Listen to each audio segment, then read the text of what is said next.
Actually माननीय मंगेश कोडाकर साहेब यांनी गेल्या 3 वर्षापासून कुर्ला फेस्टिवल हा कार्यक्रम सुरू केला। कुर्ला फेस्टिवलला एस टी डेपोमध्ये एवढा उत्तुंग प्रतिसाद मिळाला लोकांचा की मुंबईभरची लोकं त्या ठिकाणी येऊन गेले आपला आनंद मनसोक्त लुटायचे। परंतु या प्रभागामध्ये मंगेशजी कोडाकर साहेबांना जे काय मतदान झाले, टिळकनगर पेस्तमनगरच्या लोकांनी जे काय मतदान केले, त्या मतदानाच्या प्रभावाने होऊन साहेबांनी शब्द दिला होता की हा कार्यक्रम आम्ही तुमच्याकडे तुम्हा चिमूरवासियांसाठी, टिळकनगरवासियांसाठी आणि पेस्तमसागरवासियांसाठी नक्की घेऊ। आणि साहेबांनी तो शब्द पाळला आणि आज खऱ्या अर्थाने हा जो मुंबई फेस्टिवल याचं उद्घाटन आज सुरू होतं आहे आणि येथील जनता अतिशय खुश आहे।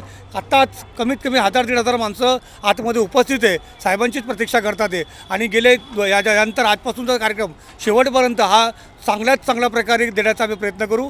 अनेक सिनेकलावंत, अनेक मान्यवर, अनेक मंत्री, अनेक या ठिकाणी विभागातील प्रतिष्ठित नागरिक हे सर्व या ठिकाणी उपस्थित राहणार आहे आणि माननीय मंगेशजी कोडाळकर यांच्या नेतृत्वाने आम्ही पुढे जे जे काय त्यांचे आदेश असतील, जे जे काय त्यांचं मार्गदर्शन त्या पद्धतीने आम्ही कार्यक्रम सुरू करणार आहोत। विनोदजी, काय सांगाल, कशी काळजी घेण्यात आलेली आहे? कारण की फेस्टिवल म्हणलं तर गर्दी होते, डागडुगी असते, लहान मुलं असतील, महिला असतील, याची काळजी कशा प्रकारे घेण्यात येणार आहे? CCTV असेल, गार्ड असतील, अनेक अशा गोष्टी आहेत, कारण की अनेक घटना घडतात, सांगून घडत नाही, तर कशा प्रकारे काळजी घेण्यात आली? नाही, नक्कीच तुमचा प्रश्न रास आहे, पण आम्ही यापूर्वीसुद्धा 2 वर्ष सातत्याने नेहरूनगरमध्ये कुर्ला डेपोमध्ये हा कार्यक्रम राबवलेला आहे आणि त्यामुळे हा काय कार्यक्रम आम्हाला फेस्टिवलचा कार्यक्रम काय नवीन नाही आहे। सर्वच आमचे पदाधिकारी त्याच पद्धतीने पोलीस बांधव हे सगळंच सज्ज आहेत आणि खरं तर हा जो फेस्टिवल आहे हा सर्व धर्मीय, सर्व जातीय, सर्व पक्षीयाच्या लोकांसाठी आहे। त्यामुळे सर्व लोकांचं इथे सहकार्य असणार आहे आणि आम्हाला चांगला प्रतिसाद मिळेल याच्यामध्ये काही तीळमात्र शंका नाही आहे। आता जसं विनोदजी आपणही सांगितलं की आम्हाला काळजी करण्यासारखं काही नाही, पण जागा बदललेली आहे, बाजूला गवंडी आहे, शिवाजीनगर आहे, आपण बघताय की तिकडच्या भागामध्ये अनेक अशा गोष्टी घडतात, पण तिकडचे लोक नक्कीच इकडे येतील, तर इकडे ही काळजी घेणं फार गरजेचं असं वाटतं का? नाही, नक्कीच कसं आहे की हा जो फेस्टिवल आहे हा एक कौटुंबिक स्वरूपाचा फेस्टिवल आहे। जसं मी मगाशी म्हणालो की इथे सर्व जातीय, सर्व धर्मीय, सर्व धर्मियांसाठी हा खुलाही आहे, तरीसुद्धा तुम्ही म्हणताय त्याप्रमाणे आम्ही काळजी घेत आहोत आणि नक्कीच ही काळजी घेतली पाहिजे। मात्र मला असं वाटत नाही कुठल्या कार्यक्रमाला गालबोट लागेल, याची आम्ही नक्कीच सर्व कार्यकर्ते आणि प्रशासन याची आम्ही दक्षता घेऊ। व्हॉलेंटियर वगैरे आपण ठेवलेले? हो आहे, संपूर्ण टीम आहे, जवळजवळ 200 ते 250 आमचे पदाधिकारी, कार्यकर्ते विभागातून हे सर्व सज्ज झालेले आहेत आणि त्यामुळे आम्ही व्यवस्थितरित्या हा सगळा कार्यक्रम पार पाडू याची आम्ही तुम्हाला किती दिवस हा कार्यक्रम चालणार आहे? हा कार्यक्रम 5 फेब्रुवारी ते 2 मार्च हा जवळजवळ 28-29 दिवस कार्यक्रम चालणार आहे आणि त्याच्यामध्ये विविध सांस्कृतिक कार्यक्रम राबवण्यात येणार आहे। माननीय विभाग प्रमुख आमदार मंगेशभाई कुडाळकर यांचं हे हॅट्रिक वर्ष आहे, तिसऱ्यांदा सलग ते आमचे आमदार म्हणून इथे निवडून आलेले आहेत आणि त्यांच्याच मार्गदर्शनाखाली, त्यांच्याच आदेशानुसार आम्ही हा कार्यक्रम राजस्थानी, कव्वाली, पुन्हा आपले कॅथलिक बांधव, ह्या परिसरामध्ये कॅथलिक बांधव पण आहेत, त्यांच्याकरिता एक वेगळं, हे मराठी यांच्यासाठी भीम बांधवांकरिता एक वेगळं कार्यक्रम, असे निरनिराळ्या समाजाकरिता, कर्नाटक समाजासाठी आहे, निरनिराळ्या समाजासाठी आम्ही वेगवेगळ्या कार्यक्रमांचं नियोजन केलेलं आहे। त्याला काय आव्हान कराल? काही नाही, त्यांनी ह्या फेस्टिवलचा जसं नेहरूनगरला आम्हाला 2 वर्ष प्रतिसाद दिला, त्याच पद्धतीने याही वर्षी इकडे आज जो कार्यक्रम आहे ह्यालाही चांगला प्रतिसाद द्यावा, ह्याचा आनंद लुटावा, सगळ्यांनी आनंद घ्यावा आणि सगळे मिळून आपण हा यशस्वी करू याची मी जनतेला प्रार्थना करतो।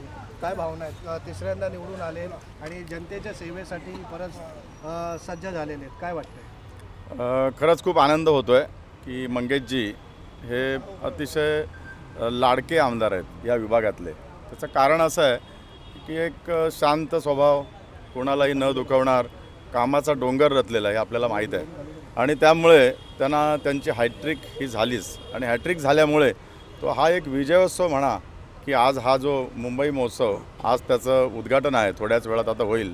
आत्ताच सांगितल्याप्रमाणे प्रचंड प्रमाणामध्ये पब्लिक ह्या ठिकाणी आलेले आहे आणि तुम्हाला सांगू की एक मिडल क्लास माणसांसाठी, इथल्या ह्या पब्लिकसाठी ही एक पर्वणी आहे, कारण इथे जो समाज आहे हा एक मिक्स प्रकारचा एक पब्लिक आहे आणि आता बघताय तर बरीचशी मुलं वगैरे या ठिकाणी खूप मोठ्या प्रमाणामध्ये एन्जॉय करताना दिसत आहेत आणि हे 28 दिवस हा कार्यक्रम आहे, एन्जॉय करतील। आणि तुम्हाला खास सांगायचं म्हणजे माननीय मुख्यमंत्री, त्यावेळेचे मुख्यमंत्री, आताचे उपमुख्यमंत्री, शिवसेनेचे मुख्य नेते एकनाथजी शिंदे साहेब यांची तर तुम्हाला लोकप्रियता माहीत आहे, तर त्यांचा वाढदिवस आहे येत्या 9 तारखेला आणि त्या दिवशी आम्ही कॉमन मॅन डे हा आम्ही संपूर्ण मुंबईमध्ये शिवसैनिक साजरा करणार आहेत। आणि अतिशय चांगली मंगेशजीची संकल्पना आहे की त्यानिमित्ताने त्यांचा 61वा वाढदिवस असल्यामुळे 61 चांगल्या लोकांना जे सामाजिक कार्यकर्ता आणि कॉमन मॅन अशा लोकांचा आम्ही या ठिकाणी सन्मान करणार आहोत. हा एक मोठा मेसेज हा संपूर्ण विभागामध्ये जाणार आहे आणि त्या दृष्टीने त्यांना सामाजिक कार्य करण्याची एक ऊर्जा मिळणार आहे. दुसरं, या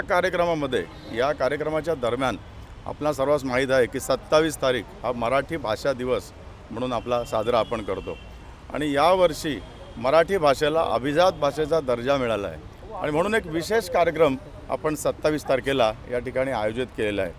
तर अशा प्रकारच्या वेगवेगळ्या संकल्पना आपण राबवतो आहे आणि मला खात्री आहे की या संपूर्ण ह्या पिरियडमध्ये जवळजवळ 15 ते 20 लाख पब्लिक या ठिकाणी व्हिजिट करतील याची आम्हाला खात्री आहे. फेस्टिवल हा जो नेहरूनगरला होत होता आपला, तर आज मुंबई फेस्टिवल म्हणून साजरा केलेला आहे. तर तुम्हाला बघितलं असेल की पब्लिकची पण खूप हौशेने येत आहेत आणि आज पहिलंच तिसऱ्यांदा आमदार झालेले आहेत आणि लोकांसाठी काय करायला पाहिजे काय नाही ही कुठेतरी भावना मनात ठेवलेली आमदार मंगेश कुडाळकर आहेत. लोकांनी ह्याच्यासाठीच निवडून दिलं आहे की कारण त्यांच्या कामाकडे बघून आहे ना. तर आतापर्यंत सुरुवात आता तुम्ही बघताय चालू झालेली आहे, त्याचं कामाची सुरुवात त्यांनी केलेली आहे. एवढंच बोलायचं आहे की जनतेचा विकासासाठी आमदार मंगेशजी कुडाळकर साहेबांनी काम केलेलं आहे. म्हणून श्री मंगेश जय महाराष्ट्र.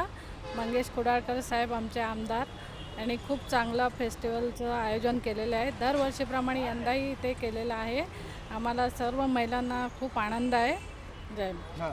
धाकधुकीच्या जीवनातून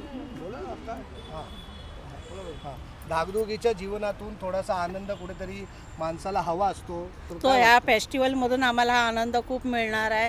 आम्ही सगळ्या महिला मिळून खूप एन्जॉय करणार आहे आणि असंच साहेबांनी आम्हाला उत्तम फेस्टिवलतर्फे आम्हाला चांगलं मार्गदर्शनातून आम्हाला चांगले पुढे जाण्याची संधी मिळेल. मंगेशजी कुडाळकर साहेब यांनी त्यांचे खरं म्हणजे अभिनंदन आहे. खरं म्हणजे आज तिसऱ्यांदा ते निवडून आलेले आहेत आणि त्यांनी प्रत्येक वेळा कुर्ला नेहरूनगरमध्ये कुर्ला फेस्टिवल भरवलेला आहे आणि आता टिळकनगर पेस्टम सागरच्या सर्व रहिवाशांनी इकडे मागणी केली, त्यामुळे आपण मुंबई फेस्टिवल इकडे आपण भरवतो आहोत.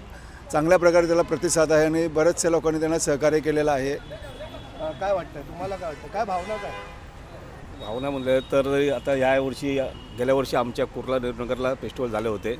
यावर्षी इकडच्या स्थानिक लोक बोलले की 2025ला आमच्या पेस्टम सागरमध्ये फेस्टिवल व्हावं. त्यांची सगळ्यांची विनंती मानून मंगेश साहेबांनी यावर्षी इकडं फेस्टिवल ठेवलं आहे. सगळ्यांनी भरपूर सपोर्ट केलेला आहे आणि असंच हा उत्सव 1 महिना सतत आनंदाने साजरा होईल.